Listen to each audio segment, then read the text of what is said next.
bom dia, ouvintes da Rádio Independente e da Diário News. Neto, tem muita história para contar, mas vamos lá no comecinho de tudo. Você começou a trabalhar junto com seu pai, foi no rádio também? Na verdade, a nossa família sempre teve uma preocupação de fazer uma formação não só cultural, educacional, mas também uma formação moral e uma formação ética, mas principalmente uma formação também voltada para o desenvolvimento do trabalho e para ser útil à sociedade. Então, era uma preocupação constante do meu pai nos inserir dentro do contexto do trabalho que ele desenvolvia, dentro das empresas que ele desenvolvia, para que nós também pudéssemos ter gosto pelo trabalho, gosto por produzir e por nos relacionarmos com os colegas de trabalho que meu pai tinha dentro das empresas. Ô Neto, desde cedo, pelo que a sua família conta, você revelou um talento como seu pai para venda, para publicidade. Como é que se deu esse processo? Glaucia, tem uma coisa muito curiosa, que quando eu era criança eu falava muito errado, né? Eu trocava muitas palavras. E por conta disso, eu era o caçula dos netos, dos Monteiros, né? Depois de mim veio o Márcio, veio a Dani, mas eu, durante um grande período, eu fui o caçula dos netos da família Monteiro. Então, a minha tia, os meus tios, o meu pai, a família toda, gostava muito de me colocar na sala para me ouvir contar a história, porque eu falava muito errado. Então, eu sempre fui muito paparicado pelos tios, pelos primos e tudo mais, como um neto mais novo, e era motivo de atração por conta disso. Então, eu virei um comunicador estimulado pela família. No Natal, na Páscoa, no Ano Novo, nos momentos em que a família se reunia, a família Monteiro era muito unida. Minha avó ficou viúva e os 5 filhos, nos finais de semana, nas grandes festas, estavam todos juntos. Nós sempre fomos uma família muito amiga entre os tios, entre os primos. Eu tive uma característica de ser muito estimulado para relacionamento, para ser uma pessoa de comunicação. Então isso aconteceu lá atrás quando criança. E quando entrei na adolescência, o meu irmão já começava a fazer sonoplastia na rádio, uma habilidade que eu não tinha. E o Luiz Antônio também começou a fazer o recado do menino. O Totonho sempre foi um intelectual da família, um grande escritor, uma pessoa que se revelou como intelectual desde o começo. Eu já tinha um pouco mais facilidade de falar. O Luiz Antônio começou a fazer um programa chamado Recado Menino. O programa que o papai fazia, que é o Repórter Sabe Tudo, que está no ar até hoje, era um programa muito duro, porque era um programa político, de comentário político. Ela era a linha editorial da Rádio Independente. O Luiz Antônio, quando ele entrou com o Recado Menino, ele dava uma plainada no programa. Ele dava uma amenizada no programa pelo tom mais infantil e pelos assuntos mais leves que o Luiz Antônio trazia. Então o papai fazia um contraponto no Repórter Sabe Tudo com a fala do Luiz Antônio e com a fala dele, que era a política mais dura.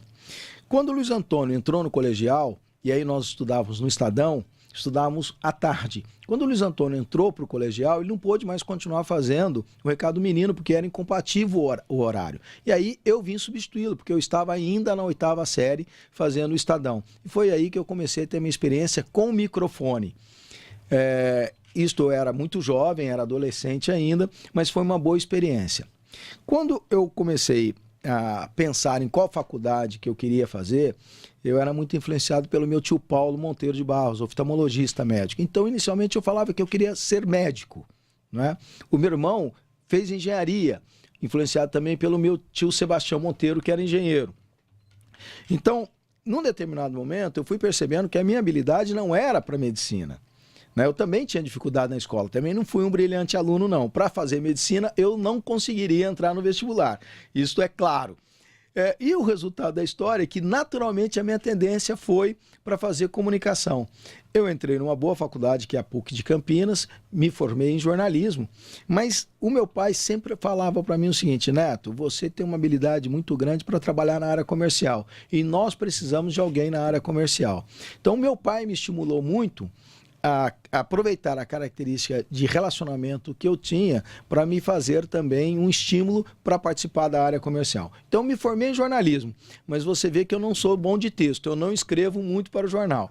No rádio e na televisão, eu me dou um pouquinho melhor na fala, mas como texto, o intelectual é o Luiz Antônio. E eu acabei me dedicando também muito para a área comercial. Um pouquinho melhor é muita modéstia, né? Porque você é um bom orador. Eu agradeço, eu me esforço bastante também, eu sei das minhas limitações, eu sei das minhas dificuldades, né? Eu sei até das minhas limitações na minha formação, mas eu acho que tenho um pouco de facilidade realmente de me expressar e me dedico muito para que isso possa melhorar. Gláucia, na verdade, eu sinto muita falta do microfone, eu sinto muita falta de fazer rádio.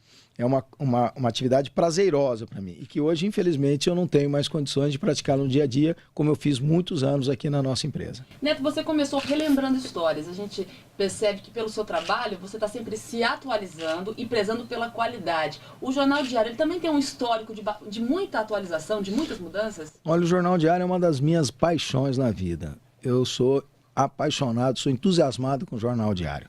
E essa paixão ela aconteceu também, Gláucia, por causa da nossa história de vida. Durante muitos anos, eu e a minha mãe e o Totonho, principalmente no final de semana, nós íamos para a redação do Jornal Diário, para a gráfica do Jornal Diário, que ficava ali na Avenida 17. Enquanto o papai e o tio Joel fechavam o jornal, muitas vezes nós ficávamos ali brincando na gráfica do jornal. E quando nós não estávamos brincando que dava sono, nós íamos para o Fusquinha e dormimos, para esperar o meu pai fechar o jornal lá pela meia-noite, por aí, para a gente ir jantar no King's Lanche. Então era o nosso programa no restaurante King's. Esse era o nosso programa de final de semana.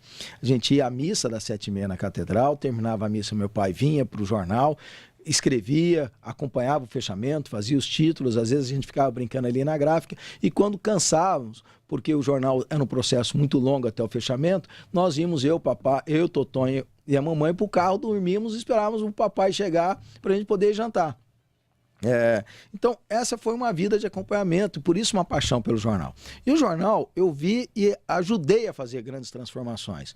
Primeiro porque o jornal era tipográfico. O que é um jornal tipográfico? Era um jornal feito na linotipo, que eram barras de chumbos, com as letras dos títulos com composições à mão, né? Pegando o A, o M, o A, o N, para formar, por exemplo, manhã, formar as palavras na mão. E na linotipo, que já era uma máquina como se fosse de escrever, só que fazendo chumbo. Então, eu acompanhei isso durante muito tempo. Eu estou vendo aqui o Tininho, quantas vezes eu fiquei acompanhando o Tininho a revelar o filme, ele fotografava, revelava a fotografia, depois ele transformava essa fotografia num negativo, que era o fotolito, gravava numa chapa de zinco e imprimia para fazer o clichê das fotos que iam sair no jornal. Então eu acompanhei isso muito. Esse processo todo era um processo artesanal e muito difícil. Foi na década de 80, quando eu me formei como jornalista e voltei para trabalhar em Barretos, que eu me entusiasmei de pesquisar novas metodologias. E foi aí que nós trouxemos a primeira impressora offset, uma impressora plana. Offset. E mudamos a metodologia, que era de chumbo, para computação, para fotolito, para um outro tipo de impressão. E o que me dá muito orgulho é que nesse período, Gláucia, nós convidamos todos os funcionários que trabalhavam na tecnologia tipográfica para mudar para a computação gráfica e fazer um upgrade profissional. E a grande maioria desses profissionais continuaram trabalhando conosco. Outros entenderam que a carreira deveria seguir na tipografia. Mas foram menos de 15% dos nossos funcionários. E nós ficamos com a base dos funcionários colaborando numa nova tecnologia. Como é o caso do Cabeção, como é o caso do Juari, dos grandes colaboradores nossos. O Jacaré, por exemplo, que era tipográfico, veio aprender a parte gráfica e virou um professor. Depois ele se aposentou. Enfim, nós tivemos a oportunidade de manter o mesmo time de 1969, da década de 70, que fazia um jornal tipográfico, também fazendo o jornal offset. E na década de 90, estimulado pelo meu pai, apoiado pelo Luiz Antônio, pelo meu pai, comprei a primeira impressora offset rotativa da empresa, e que é uma impressora que nós temos até hoje e que o Joãozinho e o Marcelo aprimoraram com novas tecnologias, e há 2 anos nós temos mais unidades, nós temos mais tecnologia, fazendo o fotolito automaticamente, e uma característica do Jornal Diário que nós sempre tivemos a oportunidade de ter, não só o conteúdo jornalístico, mas a parte gráfica dentro, o que nos dá uma autonomia e uma certeza. Passamos por momentos muito difíceis, quando nós fizemos a transição dessas máquinas Nós tínhamos uma responsabilidade de não deixar nunca o jornal diário falhar. E teve um dia que as máquinas não rodavam, nós estávamos com dificuldades técnicas, tivemos que rodar em outra cidade, foi em Bebedouro, o seu Geraldo me ajudou, e nós acabamos entregando o jornal às 4 horas da tarde, mas o jornal não falhou. Neto, e hoje você acompanha o trabalho do Jornal Diário, das rádios, acompanha o Grupo Monteiro de Barros, mas você está mais próximo da Rede Vida de televisão? Ainda bem, o governador Geraldo Alckmin diz que a vida a vida da gente é uma corrida de bastão, né? Que você vai entregando o bastão, vai preparando para outro correr mais do que você e desenvolver com mais talento, com mais tecnologia do que você fez até aqui. Então eu fui até um determinado ponto, ajudando as rádios, ajudando o jornal. Hoje essa missão ela está na mão do João e na mão do Marcelo, que estão conduzindo com muita responsabilidade as empresas aqui em Barretos, com uma preocupação de inserir-se na sociedade, ter responsabilidade social com relação a Barretos. Acho que essa é uma característica nossa. Nós temos muitas outras funções no Brasil inteiro com a Rede Vida e Televisão, mas uma coisa que nós não perdemos é o vínculo e a responsabilidade social que nossa família tem para com a comunidade de Barretos, porque é uma questão de gratidão. Nós que recebemos tanto do povo de Barretos, temos uma obrigação de retribuir socialmente com geração de emprego, com geração de renda, com geração de desenvolvimento, com auxiliar no desenvolvimento da cidade, e inclusive jornalisticamente fazendo o acompanhamento do dia a dia da nossa cidade. Então hoje o bastão está na mão do João e na mão do Marcelo. E a minha responsabilidade dentro da Rede Vida e Televisão é uma responsabilidade institucional.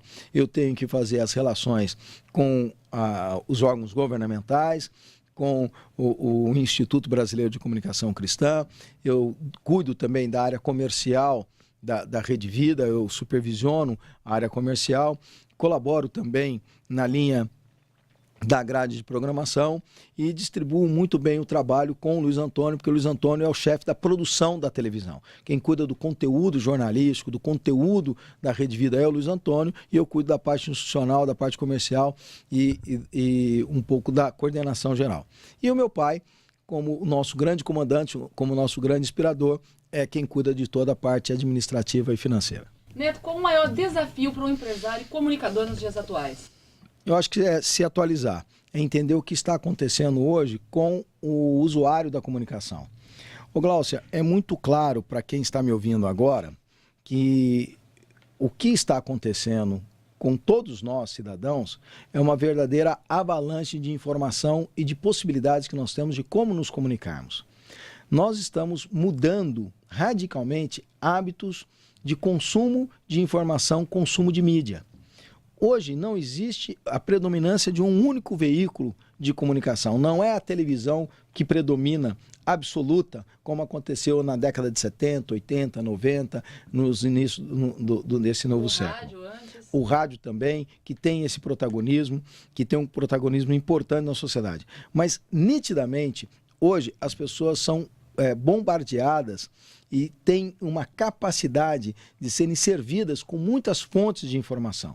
E é isso que nós precisamos entender. Nós, como agentes da comunicação, precisamos saber o seguinte: nenhuma sobrepõe a outra, uma complementa a outra, uma se insere sobre a outra. E a necessidade do ser humano é que isso ocorra. Não é oposição a meios, a veículos, a formatos, mas é a junção de meios, formatos e veículos. E este é o grande desafio de um comunicador e de um dirigente de comunicação. É perceber o que está acontecendo e ser atual, se atualizar para coordenar um trabalho integrado entre todas as mídias. É evidente que quem tem rádio, quem tem jornal, quem tem televisão, está muito à frente nessa nova tecnologia, porque naturalmente nós somos provedores de conteúdo. Quem é que precisa mais da informação? Todos nós. Não há de se distinguir quem. Agora, quem é que provém conteúdo? Nós somos especialistas em prover conteúdo. A Rede Vida provém conteúdo, o Diário provém conteúdo, a rádio provém conteúdo, os nossos veículos provêm conteúdo. E é isso que é a necessidade das pessoas. Não é como que a pessoa vai receber. Se ela vai receber pelo rádio, pela internet, pelo iPhone, se ela vai receber pelo outdoor, pelo jornal, tudo isso são instrumentos. Agora, quem é que provém o conteúdo? E aí é que está o grande valor dos comunicadores. E é isso que eu acho que é a minha obrigação de coordenar hoje. Ter um olhar para o futuro, ter um olhar para a necessidade de cada uma das pessoas, de como que ela se comunica.